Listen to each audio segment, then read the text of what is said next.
ጤና ይስጥልኝ ክቡራትና ክቡራን የዩቲዩብ ቻናል ቤተሰቦች፣ ፕሬዝዳንት ዶናልድ ትራምፕ በኢራን ላይ ሊወሰድ ስለሚችል ወታደራዊ እርምጃ ገለጻ ሊደረግላቸው ነው። አሜሪካ በኢራን ጦርነት እስካሁን 25 ቢሊዮን ዶላር ማውጣቷን አስታውቃለች። የነዳጅ ዋጋ ከ4 ዓመት ወዲህ ባልታየ መጠንም ጨምሯል። እስራኤል እርዳታ ይዘው ወደ ጋዛ ሲጓዙ ነበሩ የተባሉ መርከቦችን ይዛ 175 አክቲቪስቶችንም አስራለች። የሚሉና ትኩስና ሰበር ሌሎች መረጃዎችን ይዤ ቀርቤያለሁ። እናንተ ቻናሉን ሰብስክራይብ በማድረግ በየጊዜው ማቀርበውን ሰበርና ፈጣን መረጃዎችን ቀድሞ እንዲደርሳችሁ የደውሏን ምልክት መጫን አትርሱ። ቀዳሚ ወዳደረኩላችሁ መረጃ አልፋለሁ። ፕሬዝዳንት ዶናልድ ትራምፕ ኢራን ላይ ሊወሰድ ስለሚችል ወታደራዊ እርምጃ ገለጻ ሊደረግላቸው መሆኑ ተዘግቧል። የአሜሪካ ወታደራዊ አዛዦች ኢራን ውስጥ ሊፈጸም የሚችሉ አጭርና ኃይለኛ ተከታታይ ጥቃቶችን የተመለከተ እቅድ ለፕሬዝዳንት ዶናልድ ትራምፕ ሊያቀርቡ መሆኑን የአሜሪካ የዜና ምንጭ አክሲዮስ ዘግቧል።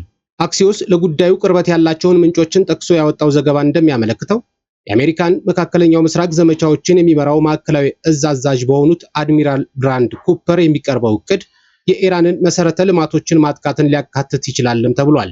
የትራምፕ አስተዳደር ኢራን ላይ ወታደራዊ እርምጃ መውሰድን እያጤነ ያለውን ጥቃት መፈጸም ከቴህራን ጋር የሚደረገውን ድርድር ከገባበት ቅርቃር ያስወጣል በሚል ተስፋ መሆኑን ዘገባው ጠቅሷል። ኢራን ጥቃት ከተፈጸመባት ድርድሩ ላይ የኒኩለር ጉዳይን በተመለከተ መለሳለስ ልታሳይ ትችላለች ተብሎ ተገምቷል። በዘገባው መሰረት ለትራምፕ ይቀርባል የተባለው ሌላኛው እቅድ በኢራን የተዘጋውን የሆርሙዝ ወሽመጥን ለንግድ መርከቦች ክፍት ለማድረግ ሲባል የወሽመጡን የተወሰነ ክፍል መቆጣጠርን የሚመለከት ነው። ይህ አይነቱ እርምጃ እግረኛ ወታደሮችን ማሰማራትን ሊያካትት እንደሚችል አክሲዮስ አንድ ምንጭን ጠቅሶ ዘግቧል። በከፍተኛ መጠን የበለጸገውን የኢራን የዩራኒየም ክምችትን ለመቆጣጠር በሰራዊቱ ልዩ ኃይል ዘመቻ የማካሄድ እቅድም ለፕሬዝዳንቱ ሊቀርብ ይችላል ተብሏል። ይህ አይነቱ እቅድ ከዚህ ቀደምም ተነስቶ ነበረ። በአሜሪካና እስራኤል ጦርነት የተከፈተባት ኢራን ወሳኙን የባህር መተላለፊያ ወሽመጥ ዘግታለች። በወሽመጡ ለማለፍ የሚሞክሩ መርከቦች ላይ ጥቃት እንደምትፈጽምም መዛቷንም ቀጥላለች። ይህ የኢራን እርምጃ የዓለም የኢነርጂ አቅርቦት ላይ ከፍተኛ መስተጓጎል እያደረሰ ሲሆን አሜሪካ ደግሞ በምላሹ ወደ ኢራን ወደቦች የሚደረጉ ጉዞዎች ላይ እገዳ ጥላለች። አንድ አክሲዮስ ዘገባ ፕሬዝዳንት ትራምፕ የኢራን ወደቦች ላይ የጣሉትን የጉዞ እገዳ እንደ ትልቅ መደራደሪያ ይመለከቱታል። ይሁን እንጂ ኢራን በዚህ አቋሟ የምትቀጥል ከሆነ ወታደራዊ እርምጃ መውሰድን ሊያጤኑ እንደሚችሉም ጠቅሷል። በተጨማሪም ኢራን የአሜሪካን እገዳ የሚቀጥል ከሆነ ባጸፋው በቀጠናው የሚገኙ የአሜሪካ ኃይሎች ላይ ወታደራዊ እርምጃ ልትወስድ ትችላለች የሚል ግምት መኖሩንም የዜናው ምንጩ ዘግቧል። ከዚሁ ጋር በተያያዘ የነዳጅ ዋጋ ከ4 ዓመት ወዲህ ባልታየ መጠን ጨመረ።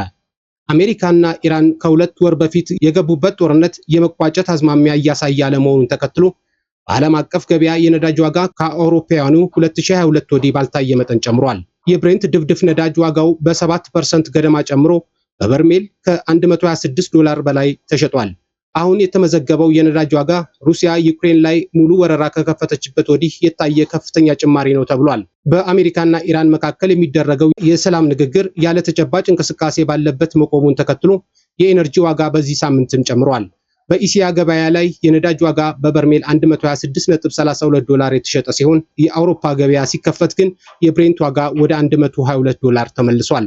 ቤንዚን እና ናፍጣ የሚገኝበት ድፍድፍ ነዳጅ ከኢራን ጦርነት ጅምር ወዲህ ያሳየው ጭማሪ የነዳጅ ችርቻሮ ዋጋ እንዲጨምር ምክንያት ሆኗል። ሮብ ዕለት አሜሪካ ወደ ኢራን ወደቦች የሚደረጉ ጉዞዎች ላይ የጣለችውን እገዳ ቴህራን የሆርሙዝ ወሽመጥን መዝጋትን እስከቀጠለች ድረስ ለማራዘም መዘጋጀቷ ከተዘገበ በኋላ የነዳጅ ዋጋ በ6% ጨምሮ ታይቷል። ቀጣይ ወዳደረኩላችሁ ዜና ሳልፍ አሜሪካ በኢራን ጦርነት እስካሁን 25 ቢሊዮን ዶላር ማውጣቷን አስታውቃለች። ከ2 ወር በፊት ኢራን ላይ የተከፈተው ጦርነት እስካሁን አሜሪካንን 25 ቢሊዮን ዶላር እንዳስወጣት የዋሽንግተን መከላከያ መስሪያ ቤት ከፍተኛ ኃላፊ ተናገሩ። አሜሪካ በኢራን ጦርነት ምን ያህል ገንዘብ ወጪ እንዳደረገች በይፋ ሲገለጽ ይህ ለመጀመሪያ ጊዜ ነው።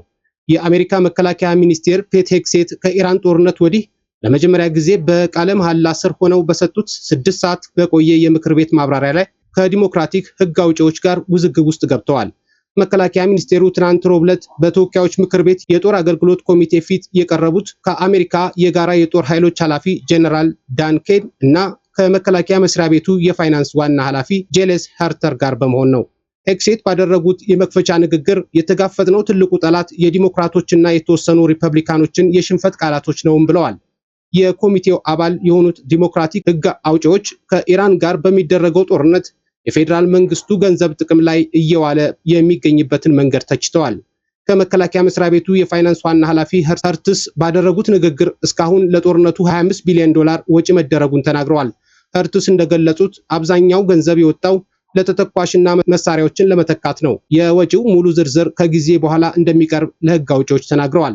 አሜሪካና ኢራን የሰላም ንግግር ለማድረግ ተኩስ አቁም ላይ ቢደርሱም ጦርነቱ በይፋ አልተቋጨም። በምክር ቤቱ ውሎ ዋነኛ መነጋገሪያ ከሆኑ ነጥቦች አንዱ ገንዘብ ነው። ዋይት ሃውስ የአሜሪካ የመከላከያ በጀት በ1.5 ትሪሊዮን ዶላር እንዲጨምር ለኮንግረስ ጥያቄ አቅርቧል። ከሁለተኛው ዓለም ጦርነት ወዲህ የአሜሪካ ወታደራዊ ወጪ በዚህን ያህል ደረጃ ከፍ ሲል የመጀመሪያው ነው። መከላከያ ሚኒስቴሩ ሄግሴት የበጀት ጥያቄው ጊዜው የሚጠይቀውን አጣዳፊነት ያሳያል ሲሉ ለኮሚቴው ተናግረዋል። ጀነራል ኬን በበኩላቸው 1.5 ትሪሊዮን ዶላር አሜሪካ በፍጥነት የሚያድግ ቴክኖሎጂን መታጠቅ እንድትችል የሚያግዝ ለወደፊቱ ደህንነት የሚውል ታሪካዊ ቅድመ ክፍያ ነውም ብለዋል። የኮሚቴው አባላት የሆኑት ዲሞክራቶች የአሜሪካ ጦር ኢራን ላይ የሚያደርገውን ዘመቻ ብዙውን ጊዜ የሚገልጹት ያለ ኮንግረሱ ፍቃድ እንደተከፈተ የምርጫ ጦርነት ነው።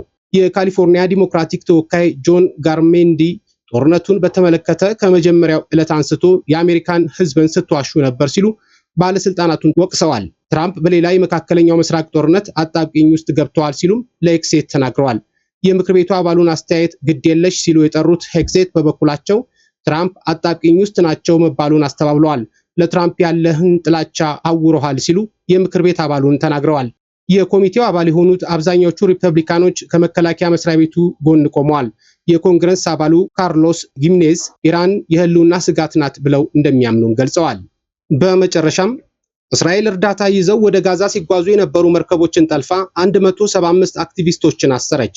ለጋዛ እርዳታ ጭነው ሲጓዙ የነበሩ 22 ጀልባዎች በግሪኳ ክሬት ደሴት አቅራቢያ ዓለም አቀፍ ውሃ ላይ ሳሉ በእስራኤል ኃይሎች መጠለፋቸውን የፍልስጤም ደጋፊ አክቲቪስቶች አስታውቀዋል። የመርከቡን የቡድን ጉዞ ያቀናጀው ግሎባል ሱመድ ፍሎቲላ የተባለ ተቋም የእስራኤል እርምጃ የባህር ላይ ውንብድና ሲል ተቃውሞታል። መርከቦቹ ላይ የነበሩ ሰዎች በእስራኤል ባህር ኃይል ከተዘጋው ጋዛ 965 ኪሎ ሜትር ርቀት ላይ ህገወጥ በሆነ መንገድ መያዛቸውን ተቋሙ ገልጿል። የእስራኤል የውጭ ጉዳይ ሚኒስቴር በበኩሉ ከ20 በሚበልጡ ጀልባዎች ውስጥ የነበሩ 175 አክቲቪስቶችን መያዙንና ወደ እስራኤል እየተወሰዱ መሆኑንም አስታውቋል። የጀልባዎቹን ጉዞም የህዝብ ግንኙነት ትርኢት ሲል አጣጥሎታል። እስራኤል ጋዛ ላይ የጣለችውን እገዳ የመስበር እቅድ በመያዝ ከሁለት ሳምንት በፊት የህብረት ጉዞ የጀመሩት ከስፔን፣ ፈረንሳይና ጣሊያን የተውጣጡ 58 መርከቦች ናቸው። የግሎባል ሱመድ ፍሎቲላ መረጃ እንደሚያሳየው ቀሪዎቹ 36 ጀልባዎች በደቡብ ምዕራብ የክሪት ባህር ዳርቻ አቅራቢያ እየቀዘፉ ነበር። የቡድኑ አባላት ከነበሩት መርከቦች ውስጥ ቢያንስ 22 ያህሉ ሙሉ በሙሉ የዓለም አቀፍ ህግ ጥሰት በሆነ መልኩ እስራኤል ኃይሎች መወረራቸውን ተቋሙ ገልጿል። የእስራኤል ባህር ኃይል መርከቦቹን እንደጠለፈ የአደጋ ጊዜ ቻናሎችን ጨምሮ የኮሙኒኬሽን መስመራቸውን እንደጠለፈ እና ሲቪል ሰዎችን በኃይል አፍኖ እንደወሰደ በመግለጫው ጠቅሷል። ይህ የባህር ላይ ውንብድና ነው። በክሪት አቅራቢያ ክፍት ውሃ ላይ ሰዎች በህገወጥ መንገድ መያዝ እስራኤል ከራሷ ድንበር ሩቅ የሆነ ስፍራ ላይ ያለምንም ተጠያቂነት ያለምንም መዘዝ እንደምትንቀሳቀስ ያመለክታልን ብለዋል። የእስራኤል መገናኛ ብዙሃን ዘገባዎችን በበኩላቸው የባህር ኃይሉ ለመርከቦቹ ማስጠንቀቂያ እንደሰጠና ትዕዛዙን ያልተቀበሉትን እንደያዘ ገልጸዋል። እስራኤል እርምጃዋ ዓለም አቀፍ ህግን ያከበረ እንደሆነም ትናገራለች። ለዛሬ ያስኩላችሁ አጫጭር መረጃዎችና ሰበር መረጃዎች እነዚህ ናቸው። በሌሎች ሰበር መረጃዎች እስከምንገናኝ ጤና ይስጥልኝ።